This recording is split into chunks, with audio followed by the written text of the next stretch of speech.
प्यारे बच्चों, CM school of excellence का एग्ज़ाम हो चुका है, फाइनल एग्ज़ाम। सेक्शन ए में सांख्यिकी से प्रश्न थे, जिसका हम लोगों ने उत्तर का मिलान कर लिया है।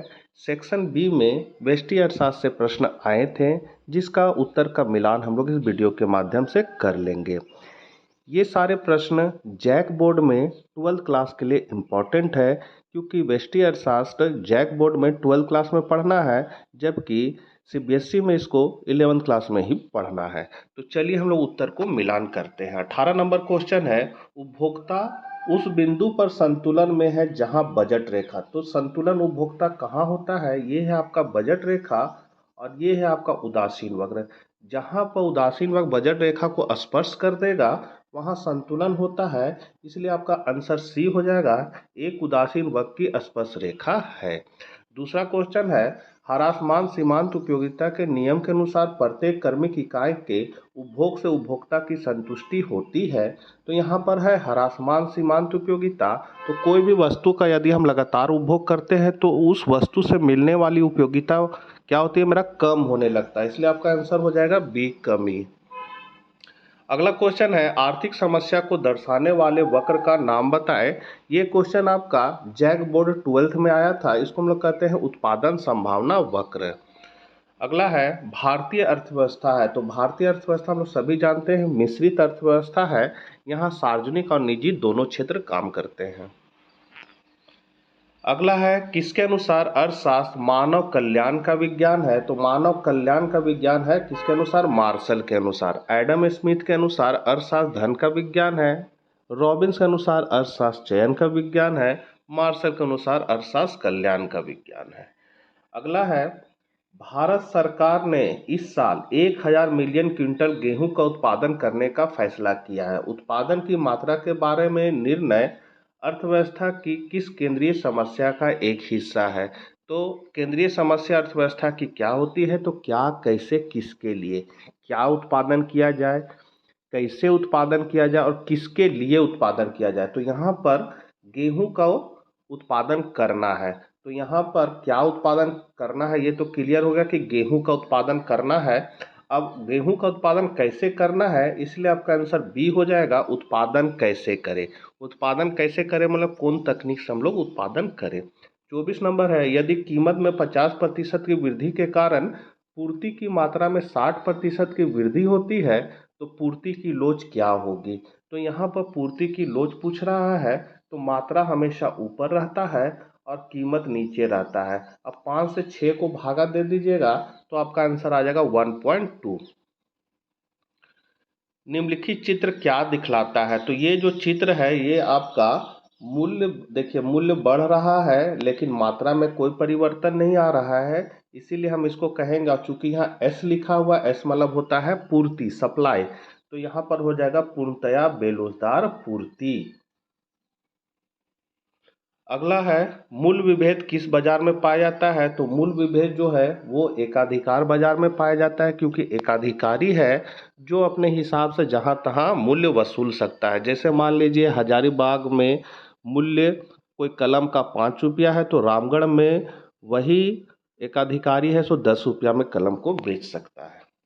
किस बाजार रूप में मांग पूर्णतः लोचदार होती है? पूर्णतः लोचदार मतलब होता है इस तरह का, और इस तरह का चित्र हम लोग किसमें देखते हैं? पूर्ण प्रतियोगिता में, इसलिए 27 का सी हो जाएगा। पूरक वस्तुओं अथवा स्थानापन्न वस्तुओं से आपका क्या आशय है? उदाहरण सहित स्पष्ट के। यहाँ से आपका सब्जेक्टिव प्रश्न शुरू हो गया। तो स्थानापन्न वस्तु, स्थानापन्न वस्तुओं का प्रयोग अलग अलग या एक दूसरे के स्थान पर किया जाता है, जैसे चाय के स्थान पर कॉफी। जबकि पूरक या प्रतिपूरक वस्तुओं का प्रयोग एक दूसरे के साथ किया जाता है, जैसे चाय के साथ दूध, पेन के साथ स्याही। तो ये सब पूरक वस्तु हो जाएगा। फिर है, एक वस्तु के दाम में वृद्धि होने से दूसरी वस्तु की मांग में वृद्धि होती है, जैसे कॉफी के दाम में वृद्धि होने पर चाय की मांग में वृद्धि हो जाएगी। पूरक वस्तु है, एक वस्तु के दाम में वृद्धि होने से दूसरी वस्तु की मांग में कमी हो जाती है, जैसे चाय के दाम बढ़ने पर दूध की मांग में कमी हो जाएगी। या फिर आप लिख सकते हैं कि पेट्रोल के दाम में वृद्धि होने से कार की मांग में कमी हो जाएगी। 29 नंबर है, मांग की लोच से आप क्या समझते हैं, इसकी गणना करने की एक विधि दिखलाइए। तो प्रोफेसर बोल्डिंग के अनुसार किसी वस्तु के मूल्य में प्रतिशत परिवर्तन के फलस्वरूप उसकी मांग मात्रा में जो प्रतिशत परिवर्तन होता है उसी को हम लोग मांग की लोच कहते हैं। फ्लक्स के अनुसार प्रतिशत प्रणाली, तो इसका फॉर्मूला है मांग में प्रतिशत परिवर्तन बटा मूल्य में प्रतिशत परिवर्तन, और इसको हम लोग इस तरह भी लिख सकते हैं, माइनस डेल्टा क्यू बट्टा डेल्टा पी गुने पी बट्टा क्यू। यहाँ जो डेल्टा क्यू है वो मात्रा में परिवर्तन को बताता है, डेल्टा पी जो है मूल्य में परिवर्तन को बताता है, पी आरंभिक मूल्य और क्यू आरंभिक मात्रा को बताता है। अब इसमें यदि हम लोग आंसर इसका अगर इस फॉर्मूला के पर बनाते हैं और आंसर अगर यदि 1 आता है तो मांग की लोच इकाई के बराबर हो जाएगी। यदि भागफल 1 से अधिक आता है तो मांग की लोच इकाई से अधिक हो जाएगी, और यदि भागफल 1 से कम आता है तो मांग की लोच इकाई से कम होगी। 30 नंबर क्वेश्चन है, उत्पादन फलन क्या है, उत्पादन फलन की मान्यताओं का वर्णन कीजिए। 4 नंबर का क्वेश्चन आया था। तो उत्पादन फलन एक तकनीकी संबंध है जो किसी उत्पादन प्रक्रिया में इनपुट मतलब आगत और आउटपुट मतलब निर्गत के बीच संबंध को दर्शाता है। जैसे भूमि, पूंजी, प्रबंध, साहस, ये सब क्या है, मेरा आगत है मतलब इनपुट है, और इन सब का प्रयोग करके मान लीजिए हम आलू का उत्पादन किए तो आलू जो है वो मेरा निर्गत कहलाएगा अर्थात उत्पादन कहलाएगा। तो साधन और उत्पादन के बीच जो फलनात्मक संबंध होता है उसी को हम लोग उत्पादन फलन कहते हैं। यह बताता है कि विभिन्न मात्रा में इनपुट जैसे श्रम, पूंजी, भूमि का उपयोग करके कितना उत्पादन जैसे वस्तुएं सेवाएं प्राप्त किया जा सकता है। इसका फॉर्मूला होता है Q बराबर फंक्शन ऑफ L के, जहाँ Q उत्पादन को बता रहा है, F उत्पादन फलन को बता रहा है। ये F जो है यही फलनात्मक संबंध को बताता है उत्पादन और साधन के बीच का। L जो है आपका श्रम है और K आपका पूंजी। अब इसकी मान्यताएं क्या है, तो पहला है तकनीकी स्थिरता, प्रौद्योगिकी स्थिर रहती है यानी उत्पादन की विधि नहीं बदलती है। कहने मतलब है यदि हम हल बैल से खेती कर रहे हैं तो उसी से करेंगे, बीच में हम ट्रैक्टर से खेती नहीं करने लगे, मतलब तकनीक में परिवर्तन नहीं करेंगे, वो स्थिर रहेगा।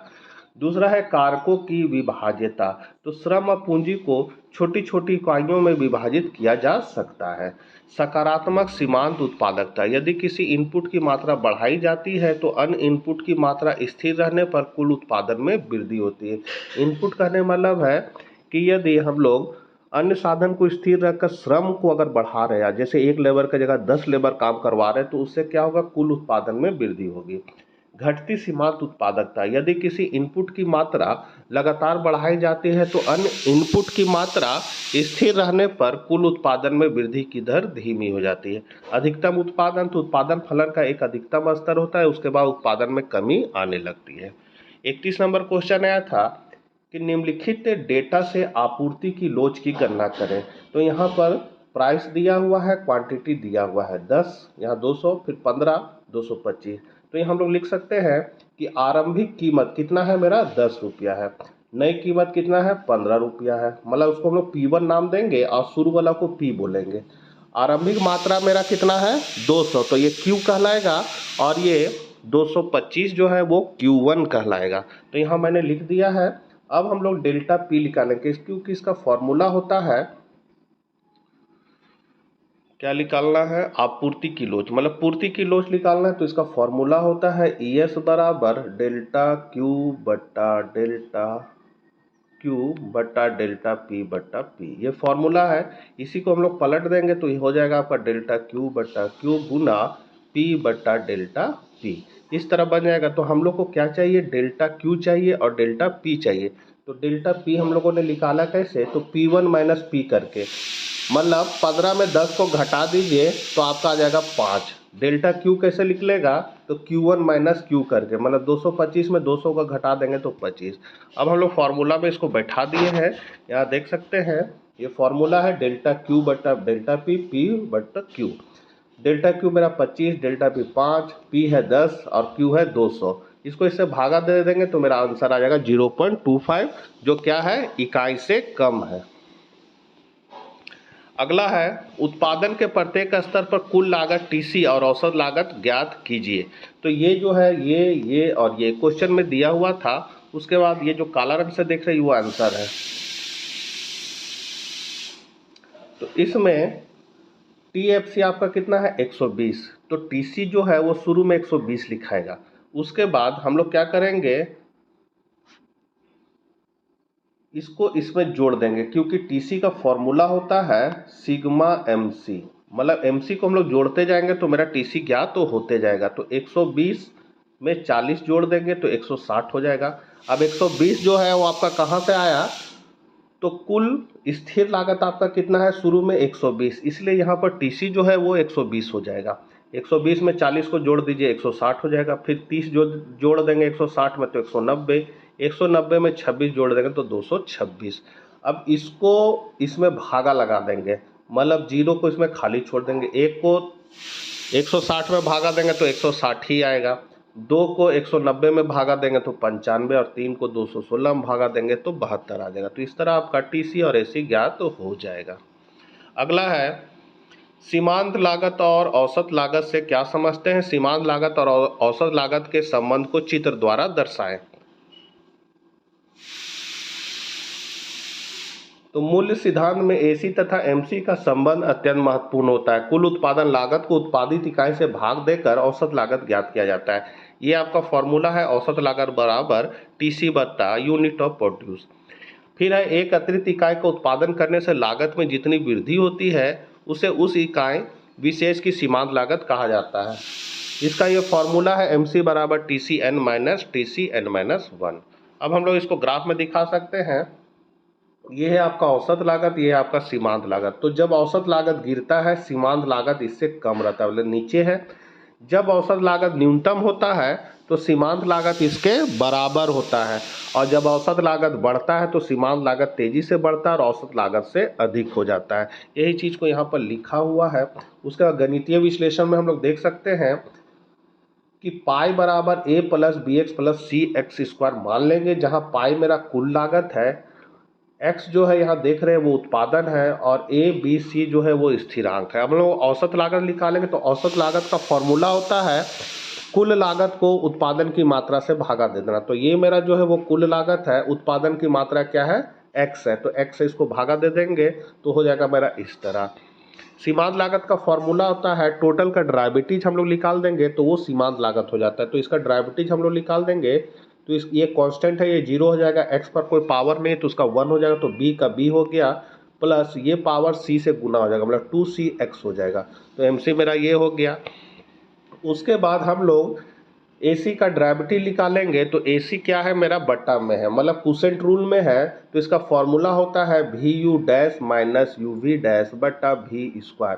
यहाँ जो ऊपर वाला कहलाता है वो आपका U कहलाता है, और नीचे वाला जो है वो V कहलाता है। U डैश मतलब होता है ऊपर वाला का ड्राइवेटिव, और V डैश होता है नीचे वाला का ड्राइवेटिव। तो हम लोग जब इसका ड्राइवेटिव निकालें तो कुछ इस तरह का हो जाएगा। उसके बाद हम लोग इसको 0 मान लेंगे तो ये मेरा कुछ इस तरह का हो जाएगा। बच्चों ये मैंने बहुत डिटेल से अपने पूर्व के वीडियो में बताया है, प्लेलिस्ट में जाकर देख सकते हैं। उसके बाद हम लोग यहाँ से ये 2 गो था, एगो कट गया तो बचेगा इतना, और इधर बचेगा ये। तो यहाँ पर टोटल का ड्राइवेटिज क्या होता है मार्जिनल होता है, इसलिए इसका MC हो जाएगा और ये आपका AC हो जाएगा। इसका मतलब है कि जब औसत लागत न्यूनतम होती है तो सीमांत लागत उसके बराबर होती है। अगला क्वेश्चन है पूर्ण प्रतियोगिता बाजार से आप क्या समझते हैं। पूर्ण प्रतियोगिता बाजार में मूल्य का निर्धारण कैसे होता है। तो बोल्डिंग के शब्दों में पूर्ण प्रतियोगिता बाजार की वह स्थिति है जिसमें किसी वस्तु के बहुत से क्रेता तथा विक्रेता होते हैं। विक्रेता समरूप वस्तु को एक समान कीमत पर बेचते हैं। फर्म द्वारा कीमत निर्धारित नहीं की जाती बल्कि उद्योग द्वारा निर्धारित होता है। मूल्य निर्धारण, तो पूर्ण प्रतियोगिता बाजार में जहां मांग और पूर्ति बराबर होती है मूल्य वहीं निर्धारित होता है। मूल्य प्रायः स्थिर रहता है। तो यहाँ आप लोग देख सकते हैं चित्र में, ये मांग है ये पूर्ति है, दोनों कहाँ बराबर हो रहे हैं, मान लीजिए ई बिंदु पर, तो बाजार में मूल्य OP होगा और मांग और पूर्ति कितना हो जाएगा OQ। इसको हम लोग मैथमेटिकल दिखा सकते हैं। तो मांग का फॉर्मूला होता है D बराबर अल्फा प्लस AP, और पूर्ति का फॉर्मूला होता है बीटा प्लस BP। यहाँ पर जो P है वो मूल्य को बताएगा, D मांग को बताएगा, S पूर्ति को बताएगा। अब संतुलन करने पर मतलब पूर्ति और मांग को क्या कर देंगे हम लोग बराबर कर दें। तो पूर्ति मेरा कितना है बीटा प्लस BP है, बराबर मांग कितना है तो अल्फा माइनस AP है।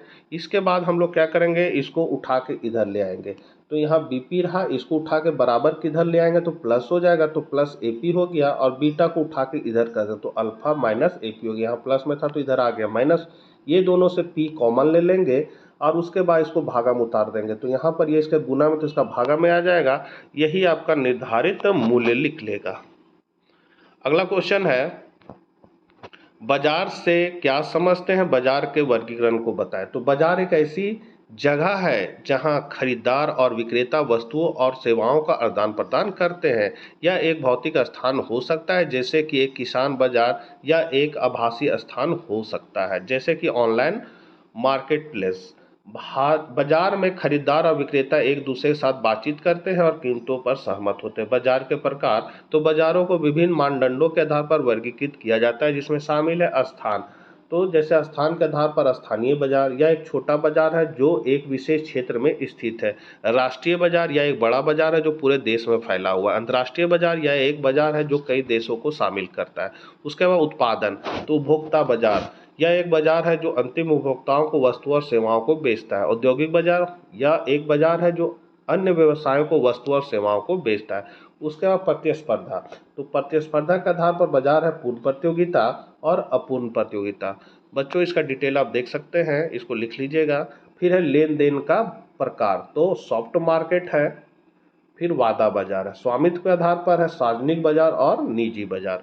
अगला नंबर क्वेश्चन है, उपभोक्ता संतुलन को उदासीन वक्र की सहायता से समझाएं। तो उपभोक्ता संतुलन क्या है, उसको हम लोग उदासीन वक्र से समझाना है। तो सबसे पहले है उदासीन वक्र क्या है।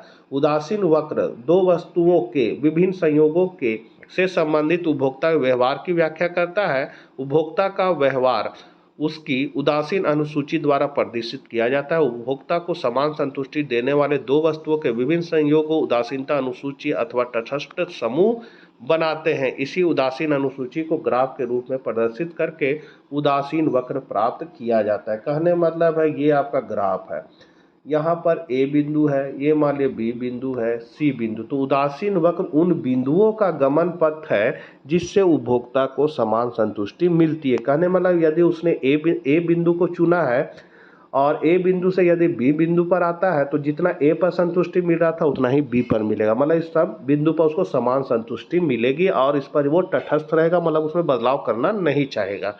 वाटसन के शब्दों में उदासीनता अनुसूची दो वस्तुओं के संयोग की अनुसूची है जिसको एक प्रकार व्यवस्थित किया जाता है कि उपभोक्ता उन संयोगों के प्रति उदासीन होता है और किसी एक को अन्य की तुलना में वरीयता नहीं देता है। उपभोक्ता संतुलन को ज्ञात करने के लिए दो बातों को जानना आवश्यक है, तटस्थता मानचित्र तथा कीमत रेखा। तटस्थता मानचित्र क्या होता है, तो उदासीन वक्रों के समूह को हम लोग तटस्थता मानचित्र कहते हैं। और कीमत रेखा क्या होता है, ये है कीमत रेखा जो बताता है उपभोक्ता की आय को, मतलब कीमत रेखा के अंदर में उपभोक्ता खरीद सकता है सामान को, इसके बाहर में कोई भी सामान नहीं खरीद सकता है। जैसे आपके पास 10 रुपया है तो 10 ही रुपया तक आप सामान खरीद सकते हैं, 100 रुपया का नहीं खरीद सकते। साहब संतुलन के शर्त क्या है, तो संतुलन की दशा में उपभोक्ता का उदासीन व कीमत रेखा को स्पर्श करेगा। कहने में उपभोक्ता संतुलन वहीं होगा जहां पर बजट रेखा को उदासीन वक्त क्या करेगा, स्पर्श करेगा, यहाँ स्पर्श करना चाहिए। आगे चित्र दिया हुआ दिखा देंगे। तो संतुलन बिंदु पर संतुष्टि अधिकतम तभी होगी जब x वस्तु की y वस्तु की सीमांत प्रतिस्थापन दर x वस्तु की कीमत और y वस्तु की कीमत के बराबर हो जाए। ये फॉर्मूला है MRS XY बराबर PX बट्टा PY। तटस्थता वक्र मूल बिंदु के प्रति उन्नतोदर होना चाहिए तथा संतुलन बिंदु पर सीमांत प्रतिस्थापन दर घटती हुई होनी चाहिए। ये चित्र है आपका, तो उन्नतोदर होना चाहिए, तो ये उदासीन वक्र है, इसकी ये है आपका मूल बिंदु, इसकी ओर उठा होना चाहिए पहला। दूसरा चीज है ये है आपका बजट रेखा, और बजट रेखा को उदासीन वक्र क्या करना चाहिए, स्पर्श करना। तो जहां स्पर्श करेगा वहीं संतुलन होगा। तो यहाँ हम लोग देख सकते हैं ई बिंदु पर स्पर्श कर रहा है तो ये संतुलन का बिंदु कहलाएगा। इसका मतलब y वस्तु का OY उपभोग करेगा और x वस्तु का OX उपभोग करेगा। और जो RS है वो आपका बजट रेखा है, यहाँ लिखा हुआ, इसको आप देख सकते हैं। अगला है पूर्ति का नियम क्या है, पूर्ति वक्र दिखाए। पूर्ति के नियम की क्या मान्यताएं और अपवाद है। अपवाद मतलब सीमा भी होता है। तो यदि अन्य बातें समान रहे तो किसी वस्तु की कीमत बढ़ने से उसकी पूर्ति बढ़ जाती है और कीमत घटने से पूर्ति घट जाती है, उसे पूर्ति का नियम कहते हैं। प्रोफेसर डुली के शब्दों में पूर्ति का नियम बताता है कि जितनी कीमत अधिक होगी उतनी ही पूर्ति अधिक होगी और कीमत कम होने पर पूर्ति कम हो जाएगी।